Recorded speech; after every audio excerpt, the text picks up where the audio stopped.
欢迎来到新闻频道，明星们很高兴您订阅了该频道。肖战新剧未播先火，民国特工狠辣人设，网友直接封神。谁能想到，2025年最让人疯狂的谍战剧，居然还没播出就已经被刷上热搜。谍报上不封顶定档的消息刚放出来，肖战饰演的任少白剧照直接屠了热搜榜。有人盯着他穿军装的照片疯狂截图，这肩宽腰窄的比例，说他是从1948年穿越来的我都信。可点开另一张剧照，又猛了金丝眼镜配背带裤，坐在咖啡馆里笑出酒窝，活脱脱一个不谙世事的贵公子。一个角色，两张脸。更离谱的是，剧组放出的48套造型里，居然藏着能让观众猜破头的秘密。穿军装时他是索命阎罗，戴眼镜时却成了痴情少爷。任少白的第一个镜头就把人看傻了。1948年深秋的南京，梧桐叶落了满地。国防部大楼前，他穿着笔挺的美式军装，领章上的星辉在夕阳下闪着冷光。面对迟到的下属，他没说话，只是用戴白手套的手指敲了敲腕表，动作轻得像弹钢琴，可周围的军官全都屏住了呼吸。有内部人士剧透，这一段没一句台词，但肖战光是站在那里，就让人觉得后背发凉。可转头到了秦淮河畔的舞厅，他又成了另一副模样。丝绸衬衫解开2颗扣子，袖口随意挽到手肘，举着酒杯跟舞女调笑。金丝眼镜滑到鼻尖也不服。当有人提起共党嫌疑时，他突然笑得更欢了，用银质烟盒敲着桌面，这种掉脑袋的事，哪有我的舞会重要？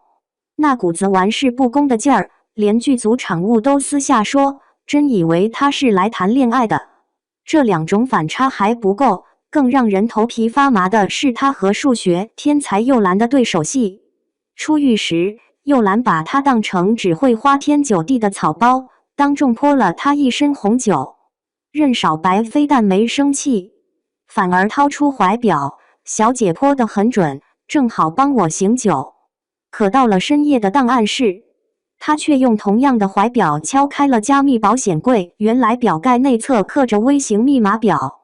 当又兰发现他藏在莎士比亚全集里的电台时，他突然按住他的手，眼神里的笑意全没了。现在退出还来得及。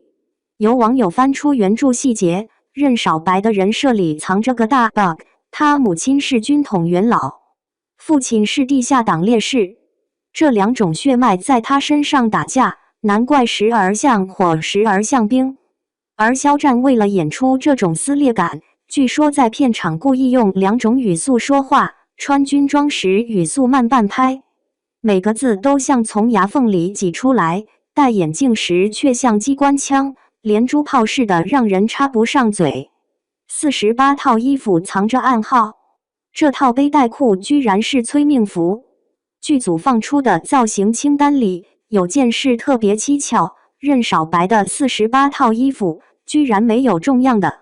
有人统计过，光是西装就有12种颜色，从象牙白到深炭灰，连领带夹都有银质、金质、玉石3种。最惹眼的是那条米白色背带裤，他在第3集去图书馆接头时穿了一次，结果第2天就有3个地下党员被捕。弹幕里立刻炸了，这裤子是不是有问题？未播先报的3大钩子，他到底是叛徒还是英雄？现在全网都在猜3个问题，每个都让人抓心挠肝。连导演张开宙都在采访里留了个坑，肖战演的任少白，到最后你都分不清他说的哪句是真的，包括他自己可能都忘了最初的身份。现在打开谍报上不封顶的预约界面，光是肖战任少白的词条就有20亿阅读量。有人在评论区说，就冲这48套造型里的秘密，我要带放大镜追剧。还有人翻出肖战杀青时的采访，他说任少白最可怕的地方是他到死都在演，连自己都信了。这句话细想起来，后背直冒冷汗。一个穿着军装能索命，戴着眼镜能调情，48套衣服藏着48个谎言的角色，一个在信仰与亲情里挣扎，在生死边缘跳舞的特工。任少白到底是怎样的人？或许只有等开播那天，我们才能在南京深秋的冷雨里看清他金丝眼镜后的真相。